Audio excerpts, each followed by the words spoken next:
Good morning students. Today we are going to start from question number 4 of exercise 6.4. Let's start the question. If the areas of two similar triangles are equal, prove that they are congruent. कि कोई भी दो similar triangles हैं कि कह रहे हैं अगर उनका एरिया इक्वल है तब हमें प्रूव करना है कि वो दोनों ट्रायंगल कैसे होंगे, कॉन्ग्रुएंट ट्रायंगल्स होंगे। तो गिवन कंडीशन हमने यही राइट किया है कि एरिया है जो वो दो सिमिलर ट्रायंगल्स का वो कैसा है, इक्वल। हमें इन्होंने एक ट्रायंगल की नेमिंग नहीं दी हुई, तो आप अपनी मर्जी से कोई भी नेमिंग सपोज कर सकते हो। तो हमने लेट कर ली कि जो नेमिंग है वो कौन कौन से दो ट्रायंगल ले लिए, ए बी सी और पी क्यू आर। क्या था कि area of two similar triangles, इससे क्या क्लियर हो गया कि जो ए बी सी और पी क्यू आर ट्रायंगल है वो कैसे ट्रायंगल है, सिमिलर, दोनों सिमिलर है। एक कंडीशन ये हो गई। सेकेंडली बोला गया कि उनका एरिया इक्वल है, that means area of A B C equals to area of triangle P Q R. ये तो हो गई हमारी गिवन कंडीशन, मतलब फर्स्ट लाइन का मीनिंग। सेकेंडली क्या कह रहे हैं, प्रूव करो कि वो दोनों ट्रायंगल कॉन्ग्रुएंट है, मतलब ए बी सी और पी क्यू आर को हमने क्या प्रूव करना है, कॉन्ग्रुएंट। सिमिलर है तो हमें पता है उनकी कॉरेस्पॉन्डिंग साइड्स की रेशियो इक्वल होती है। कॉन्ग्रुएंट प्रूव करना है मतलब उसके कॉरेस्पॉन्डिंग पार्ट्स हमें इक्वल दिखाने हैं। अब जब ये दोनों ट्रायंगल सिमिलर हैं तो एक कंडीशन तो सेटिस्फाई है ना कि इसके सभी कॉरेस्पॉन्डिंग एंगल्स, मतलब दोनों ट्रायंगल के कॉरेस्पॉन्डिंग एंगल्स आपस में कैसे होंगे, इक्वल। कॉन्ग्रुएंट की कंडीशन एक तो सेटिस्फाई हो गई कि कॉरेस्पॉन्डिंग एंगल इक्वल होते हैं। तो सेकंड कंडीशन क्या होती है, सिमिलर की सेकंड कंडीशन होती है कॉरेस्पॉन्डिंग साइड्स की रेशियो इक्वल, और जो कॉन्ग्रुएंट ट्रायंगल्स होते हैं उसमें कॉरेस्पॉन्डिंग साइड्स जो है इक्वल होती है। तो हमने अब क्या करना है, इन दोनों को कॉन्ग्रुएंट प्रूफ करने के लिए साइड के ऊपर रिलेशन लेके आना है, मतलब इनकी कॉरेस्पॉन्डिंग साइड की रेशियो को हमें क्या दिखाना है, इक्वल।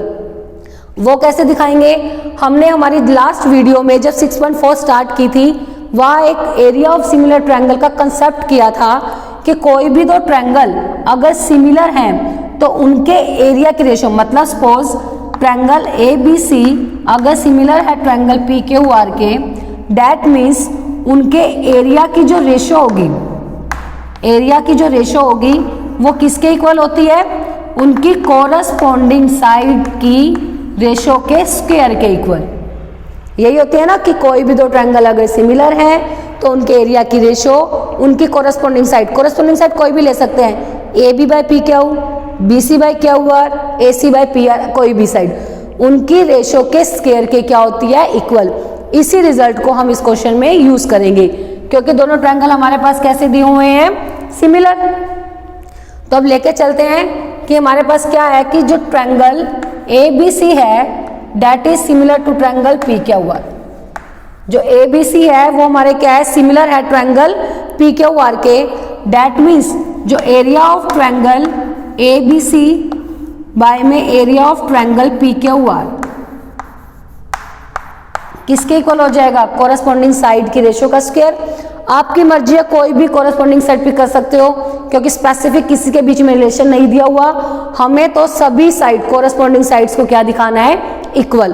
तो आप कोई भी एक कॉरेस्पॉन्डिंग साइड लेके चल सकते हो। सपोज हम ले लेते हैं ए बी बाय में पी क्यू, इसके स्क्वायर के इक्वल होगी, ठीक है। अब आपको एक कंडीशन और दी हुई थी, जो ए बी सी का एरिया है वो किसके इक्वल है, पी क्यू आर के एरिया के। तो area of triangle A B C और पी क्यू आर इक्वल है, तो क्या हम पी क्यू आर के प्लेस पर ए बी सी को लिख सकते हैं या फिर ए बी सी के प्लेस पर पी क्यू आर को, वो आपकी मर्जी है। दोनों को सेम बना दो, चाहे ए बी सी के प्लेस पर पी क्यू आर को रिप्लेस कर दो या फिर पी क्यू आर के प्लेस पर ए बी सी को। ये as it is A B by में पी क्यू का होल स्क्वायर, इससे ये कैंसिल, तो बच गया हमारे पास 1 बाय 1। तो अब जो हमारी 1 बाय 1 है that is equals to A B by में पी क्यू का होल स्क्वायर। अब इनकी आप क्रॉस मल्टीप्लाई कर दो तो क्या हो जाएगा, जो ए बी का स्क्वायर है that is equals to P Q का स्क्वायर। जैसे इनकी क्रॉस मल्टीप्लाई की, क्योंकि होल स्क्वायर पूरी वैल्यू का है, ए बी का भी स्क्वायर है और पी क्यू का भी स्क्वायर है, क्रॉस मल्टीप्लाई पी क्यू जो है ऊपर आ जाएगा, मतलब पी क्यू की 1 के साथ मल्टीप्लाई ए बी की भी 1 के साथ, तो A B square equals to P Q square. दोनों वैल्यूज के स्क्वायर इक्वल हैं, then we take square root, तो उससे क्या हो जाएगा, ए बी किसके इक्वल आ जाएगी, पी क्यू के। तो एक कोरस्पॉन्डिंग साइड इक्वल आ गई, A B equals to P Q. Similarly we can say that बाकी की साइड भी कैसी हो जाएंगी, इक्वल। बाकी की कैसे इक्वल, अब मान लो मैं यहाँ A B by P Q side ना लेके B C by Q R ले लेती, तो B C by Q R भी 1/1 के इक्वल आ जाता, तो वहां से बी सी और क्यू आर इक्वल आ जाती। इसी तरह से हम ए सी और पी आर ले सकते हैं, तो उसको बार बार करके दिखाने की जरूरत नहीं है, एक साइड इक्वल आ गई तो हम लिख सकते हैं सिमिलरली बाकी की साइड को भी हम इक्वल दिखा सकते हैं, B C equals to Q R and A C equals to P R. तीनों साइड इक्वल आ गई। हमें प्रूफ करने थे दोनों ट्रायंगल कॉन्ग्रेंट। अब जो जो ट्रायंगल कॉन्ग्रेंट प्रूफ करने हैं वो लेके चलते हैं। Now in triangle A B C and triangle P Q R, तीनों साइड आ गई इक्वल कि ए बी जो है वो पी क्यू के इक्वल है, बी सी किसके इक्वल है, क्यू आर के, ए सी किसके इक्वल है, पी आर के।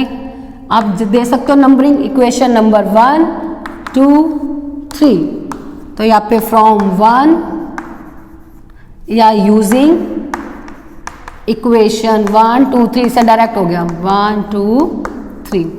अब जैसे ही तीनों साइड आपस में इक्वल आ गई, then by side side side congruence rule both the triangles are congruent, then by side side side congruence rule triangle A B C is congruent to triangle P Q R. इन दोनों को ही हमने क्या prove करना था, similar. बस एक simple सा आपको याद रखना है, दोनों ट्रायंगल सिमिलर है और उनके एरिया की भी बात चल रही है, तो इसलिए जब सिमिलर भी है और एरिया दोनों रिलेशन दिए जाते हैं तो आप हमेशा यही कंसेप्ट यूज करोगे कि दो ट्रायंगल सिमिलर है तो एरिया की रेशो कोरस्पॉन्डिंग साइड की रेशो के स्क्वायर के इक्वल होती है। यूज कर दिया। अब दोनों के एरिया इक्वल थे तो कैंसिल हो गए, तो 1/1 आ गई, तो उससे दोनों क्रॉस मल्टीप्लाई करके हमारी वैल्यूज आपस में जो कोरस्पॉन्डिंग साइड्स थी वो इक्वल आ गई। अब जब सभी कोरस्पॉन्डिंग साइड्स इक्वल आ गई तो दोनों ट्रायंगल कैसे हो जाएंगे, कॉन्ग्रेंट हो जाएंगे by side side side congruence rule. अब आप इसको नोट डाउन कर लो। Now next question number 5, DE and F are respectively the midpoints of the side AB, BC and CA of triangle ABC। हमारे पास एक ट्रायंगल है ABC। अब इसमें कह रहे हैं कि DEF जो मिड पॉइंट्स हैं, किसकी साइड के, D जो मिड पॉइंट है वो AB का है, E mid point BC, F mid point है AC का। ठीक है। अब उसके बाद कहा इन्होंने find the ratio of the area of triangle DEF and ABC। मतलब जो हमारे मिड पॉइंट्स को ज्वाइन करके एक ट्रायंगल बन रहा है DEF, इसके एरिया की रेशो किसके साथ निकालनी है, जो हमारा गिवन ट्रायंगल था ABC। We have to find the ratio of the triangle DEF and ABC के एरिया की। अब गिवन कंडीशन में हमने सबसे पहले यही लिख दिया कि जो DEF है वो मिड पॉइंट है कौन कौन सी साइड के, AB, BC और CA। अब मिड पॉइंट है, मिड पॉइंट क्या काम करता है, किसी भी लाइन को 2 इक्वल पार्ट्स में डिवाइड करता है। अब D मिड पॉइंट है AB का, इसका मतलब AD और DB आपस में कैसे हैं, इक्वल, और पूरी लाइन का हाफ है दोनों, क्योंकि सपोज ये 4 है ये 4 है, तो 4 + 4 8, तो 4 8 का हाफ हो गया ना। तो इससे हमने बस यही हम इसका रिलेशन नोट डाउन कर लेंगे इसमें गिवन में ही कि AD और DB इक्वल है और half of AB। Similarly AF FC के इक्वल है और AC का हाफ है, BE EC के इक्वल है और BC का हाफ है। ये सारी की सारी कंडीशन हमने गिवन में ही राइट कर दी। हमें फाइंड करनी है क्या, एरिया ऑफ DEF की रेशियो एरिया ऑफ ABC के साथ, सॉरी फाइंड करना है, प्रूफ नहीं सॉल्यूशन। तो अब कैसे निकालेंगे, अब दोनों ट्रायंगल के हमने एरिया की रेशियो निकालनी है। अगर किसी तरह से हम इस ट्रायंगल DEF को ABC के सिमिलर प्रूफ कर दें, दोनों ट्रायंगल सिमिलर प्रूफ कर देंगे, तो हम रिजल्ट यूज कर सकते हैं अपना कि अगर दो ट्रायंगल सिमिलर हैं तो उनके एरिया की रेशियो उनकी कॉरस्पॉन्डिंग साइड की रेशियो के स्क्वायर के इक्वल होती है। ठीक है। तो अब हमें जो भी काम करना है वो करना है इन दो ट्रायंगल को सिमिलर प्रूफ करने के लिए। अभी हम सिमिलर प्रूफ कर नहीं सकते क्योंकि हमारे पास कुछ भी इक्वल नहीं है, इनका कोई एंगल इक्वल नहीं है, कोई साइड की रेशियो इक्वल नहीं है। तो उसके लिए हम क्या करेंगे, आपने 9th क्लास में एक मिड पॉइंट थ्योरम की होगी। क्या थी मिड पॉइंट थ्योरम? किसी भी एक ट्रायंगल है उसके मिड पॉइंट को ज्वाइन करने वाली लाइन थर्ड साइड के पैरेलल होती है और उसकी हाफ होती है। क्यों है ना एक मिड पॉइंट थ्योरम कि किसी भी एक ट्रायंगल में टू साइड के मिड पॉइंट को ज्वाइन करने वाली लाइन थर्ड साइड के पैरेलल भी होती है और उसकी हाफ होती है। तो उसी रिजल्ट को हम यहाँ पर यूज करेंगे। हम लेके चलते हैं इन ट्रायंगल ABC। ABC में हमें पता है D और F क्या है, मिड पॉइंट है AB और AC के। तो ABC ट्रायंगल में मिड पॉइंट को ज्वाइन करने वाली लाइन थर्ड साइड की पैरेलल भी होगी और हाफ भी होगी।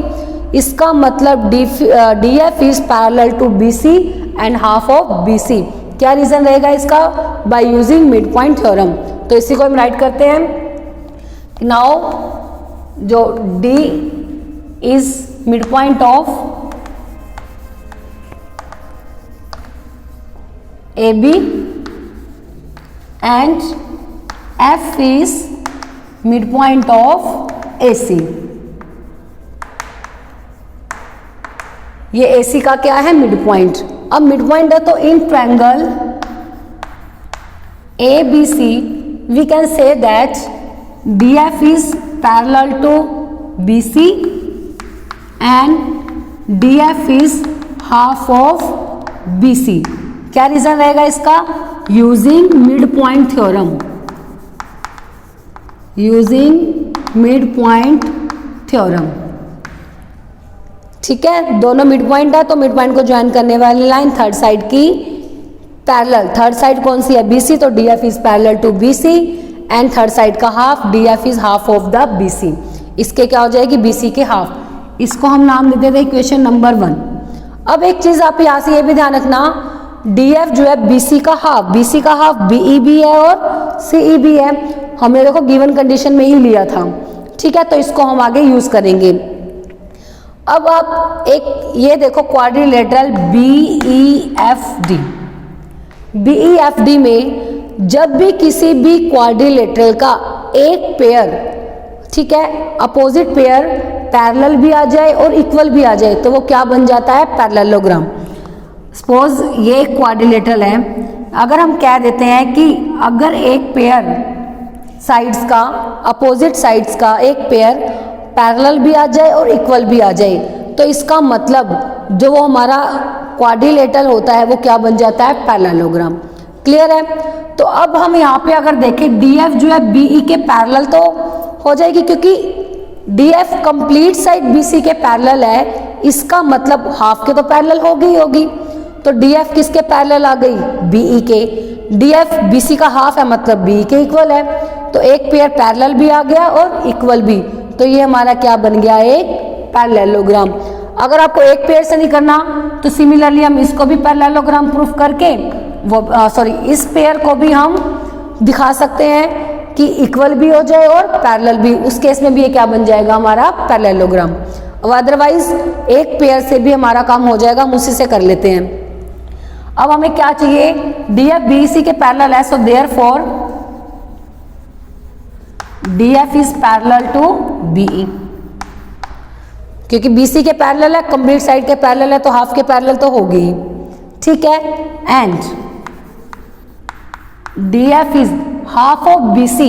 हाफ ऑफ BC क्या है? BE और EC दोनों ले सकते हैं। हमें किसकी नीड है? BE की। तो हाफ ऑफ BC के प्लेस पर मैं क्या यूज कर रही हूँ? BE को। क्लियर है ना? एक बार देखो फिर से क्या किया मैंने। D मिड पॉइंट है AB का, F मिड पॉइंट है AC का। D AB का, F AC का मिड पॉइंट है, तो हमने मिड पॉइंट थ्योरम अप्लाई कर दी।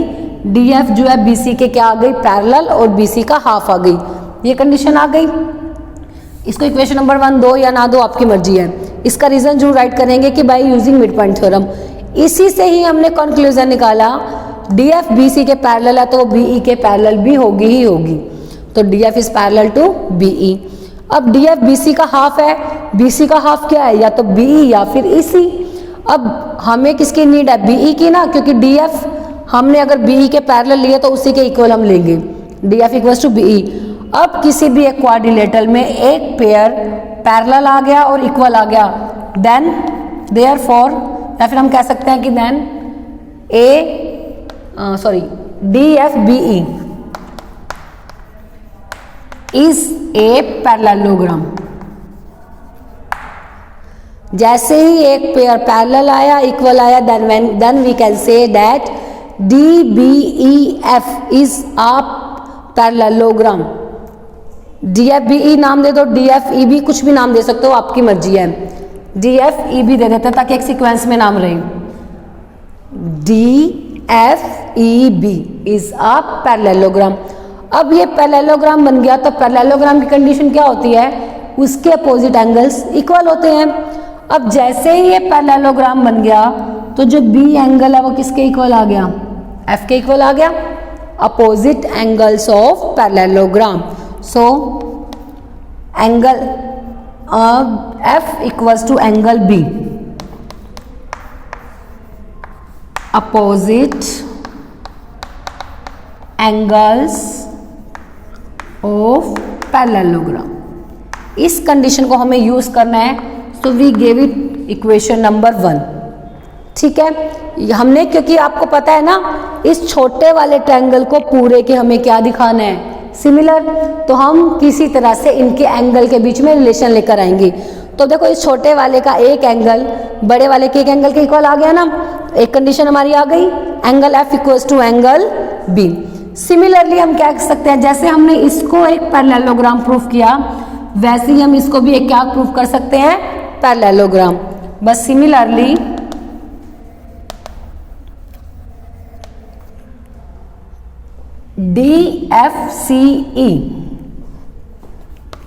DFCE is also a parallelogram.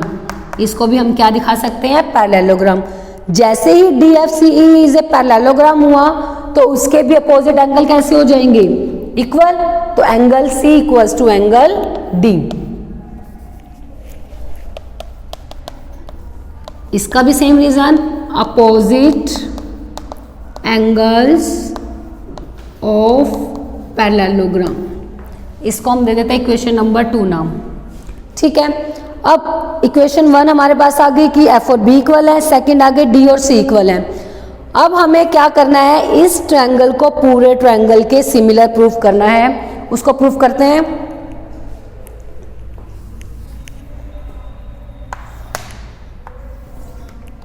कौन कौन से ट्रायंगल लेके चलते हैं, in triangle DEF and triangle CAB।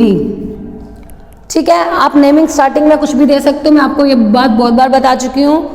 But जब सिमिलर प्रूफ करते हैं, सिमिलर का सिंबल आते ही वहां पे नेमिंग करेक्ट होनी चाहिए कि कोरस्पॉन्डिंग जो एंगल होगा उसके सामने उसका कोरस्पॉन्डिंग पार्ट ही आना चाहिए।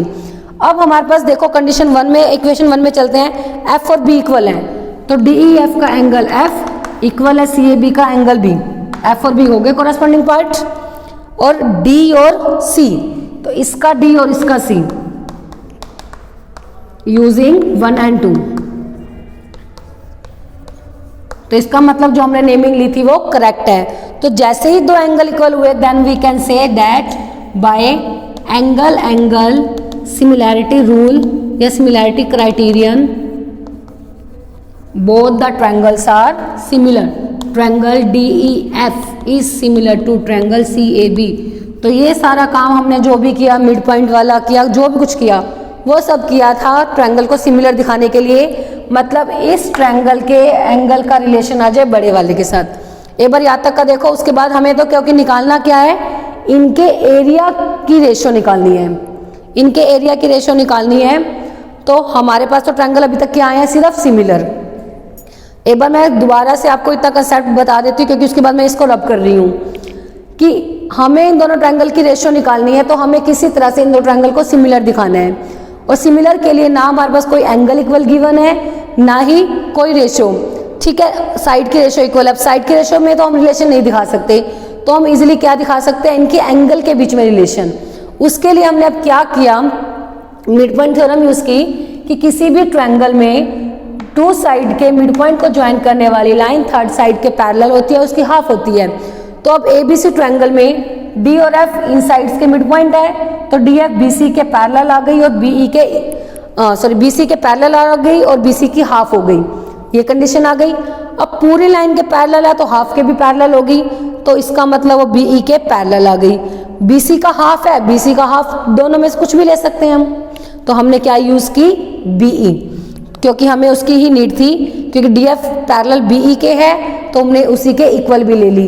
इससे हमारा क्या हुआ, जो हमारा ये क्वाड्रिलेटरल बन रहा था डीएफ बीई, वो एक पैरेललोग्राम बन गया। क्यों, क्योंकि उसमें एक पेयर पैरेलल आ गया अपोजिट साइड का और एक वही पेयर एक इक्वल भी आ गया। मतलब किसी भी क्वाड्रिलेटरल में अपोजिट साइड का एक पेयर अगर पैरेलल के साथ साथ इक्वल भी आ जाता है, then we can say that is a parallelogram. Parallelogram होते ही उसके अपोजिट साइड कैसे हो गए, अपोजिट एंगल्स कैसे हो गए, इक्वल, एंगल भी इक्वल आ गया F. Similarly we can say that this is also a parallelogram, तो इसमें भी अपोजिट एंगल इक्वल, सी और डी को हमने क्या ले लिया, इक्वल। ठीक है, ये दोनों आ गए, बस हमारे पास दो एंगल इक्वल आ गए, हमें इनफ है। तो हमने जो इन दो ट्रायंगल को सिमिलर प्रूफ करना था वो स्टार्ट किया काम, कि दोनों को सिमिलर दिखाना है, तो दोनों ट्रायंगल लिए, दोनों एंगल इक्वल आ गए, तो एंगल से दोनों ट्रायंगल कैसे हो गए, सिमिलर। अब हमें क्या निकालना है, इनके एरिया की रेशो। अब इनका अब सिमिलर हो गए तो इनके जो एरिया है उसके साथ क्या रिलेशन आ जाएगा, area of triangle DEF by में एरिया ऑफ ट्रायंगल CAB किसके इक्वल होगा, इनके कॉरस्पॉन्डिंग साइड की रेशो का स्क्वायर। अब हमें ये सोचना है कि हमें इसकी कौन सी कॉरस्पॉन्डिंग साइड्स लेनी है। ठीक है, हम लेके चलते हैं EF और AB, क्योंकि हमने जो काम किया था इसी पैरेललोग्राम के साथ किया था ना, तो इसलिए हम यही साइड्स ही पिक कर लेते हैं। तो EF बाय में AB का स्क्वायर, आप चाहो तो दूसरी भी कर सकते हो, कोई दिक्कत नहीं आएगी, उसको भी आप सेम इजीली आप कर सकते हो। तो EF बाय में AB के स्क्वायर के इक्वल आ गई। अब ध्यान से देखो, जो AB है आप यहां से निकाल सकते हो, AB क्या है, ट्वाइस ऑफ AD भी है, ट्वाइस ऑफ DB भी है। हमने क्या लिया है, EF। जब आपने इसको पैरेललोग्राम प्रूफ किया था तो हमें पता है कि पैरेललोग्राम की अपोजिट साइड्स जो है वो इक्वल भी होती है और पैरेलल भी होती है। ठीक है, नहीं तो आप अगर EF और AB नहीं यूज करना चाहते तो हम ये भी कर सकते हैं कि DF और BC, आप चाहो तो DF और BC भी लिख सकते हो, क्योंकि वहां पे हमने इस इक्वेशन में यूज भी किया था। जब आपने इसको पैरेललोग्राम प्रूफ किया था, मिड पॉइंट थ्योरम अप्लाई की थी, वहां पे हमने रिलेशन लिया था कि DF किसके इक्वल आ जाएगी, BE के। आप उसको यूज कर लो, कंफ्यूजन भी कोई क्रिएट नहीं होगी उससे, कि एरिया ऑफ DEF बाय में CAB किसके इक्वल होगा, DF बाय में CB। ठीक है, DF बाय में CB, ये मैंने इसलिए ये वाली साइड ले ली क्योंकि आपने इनके बीच में रिलेशन आप ऑलरेडी दिखा चुके हो जब हमने मिड पॉइंट थ्योरम अप्लाई की थी, तो आपको उससे कंफ्यूजन नहीं होगी। अब जो DF है वो किसके इक्वल है, BE के इक्वल। DF किसके इक्वल आई थी, BE के इक्वल। जब हमने मिड पॉइंट थ्योरम यूज की थी उस स्टेप में हमने किया था ना कि DF किसके इक्वल आ गई, BE। जब हमारा ये आया था DF is half of BC और हाफ ऑफ BC का मतलब BE भी है, तो DF किसके इक्वल आ गई थी हमारी, BE के। अब BC जो है वो किसके इक्वल है, अगर मैं यहां से रिलेशन निकालना चाहूं कि BE EC इक्वल है BC, अब अगर मैं यहां से ये लेके चलती हूँ BE is equal to half of BC, तो मुझे BC की वैल्यू निकालनी है, 2 डिवाइड में इधर आके क्या हो जाएगी, मल्टीप्लाई, मतलब BC is double of BE, तो मैं BC के प्लेस पर क्या लिख सकती हूँ, ट्वाइस ऑफ BE, इसका स्क्वायर। BE से BE कैंसिल, 1/2 का square that is equal to 1/4। सो इसका मतलब जो रिक्वायर्ड हमारी रेशो थी जो हमें फाइंड आउट करनी थी, दैट इज इक्वल्स टू 1:4। ठीक है, तो बस यहाँ पे थोड़ा सा ये कंसेप्ट आपको ध्यान रखना है। यहाँ तक का क्लियर हो गया था कि सिमिलर प्रूफ करना है, सिमिलर करने के बाद उनके एरिया की रेशो लेंगे, कोई भी आप साइड ले सकते हो। हमने इसलिए ये साइड पिक की क्योंकि हमने इनके बीच में रिलेशन दिखाया था जब हमने मिड पॉइंट थ्योरम यूज की थी। ठीक है, तो DF बाय CB मैंने ले ली, तब मिड पॉइंट थ्योरम यूज करने पर मैंने आपको ये चीज दिखाई थी DF इक्वल्स टू BE है, तो वो यूज कर ली। CF, अब ये दोनों इक्वल हैं तो जो सी बी हो गई वो डबल हो गई बीई का, डबल हो गई ना बीई का, तो बीई से बीई कैंसिल, 1/2 का स्क्वायर आ गया 1/4। So our ratio is 1:4। Now आप इसे नोट डाउन कर लो।